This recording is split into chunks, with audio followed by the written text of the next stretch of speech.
Alden Lechord update. Yung post ni Alden sa kanyang Instagram. Mga kaganapan ni Alden just sa Italy. And umattend din si Alden just sa Ferrari event. Kala mo Hot Wheels lang pero solid yung mga kotse. Tunay. Nag-enjoy pa nga si Alden just sa Italy. Mahilig dyan sa kotse si Alden. Kaya hindi niya pinalampas ng pagkakataon yung makapunta sa Ferrari event dyan sa Italy.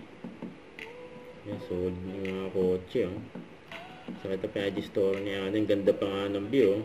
Ay cycling era si Alden. Nakit pa nga may hotdog sandwich.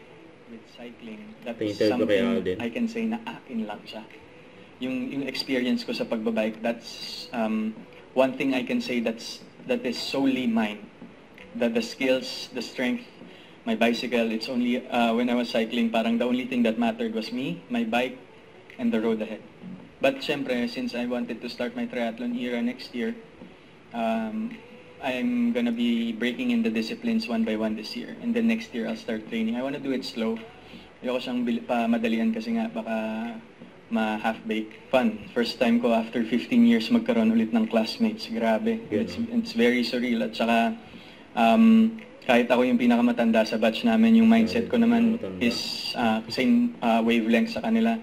And ang sarap lang din ng experience na nakakapasok ka sa classroom ulit. You get to listen to your instructor, you get to study subjects. And like yung lagi kong sinasabi, it always boils down to time management. Walang busyness sa mga bagay na gusto mong gawin.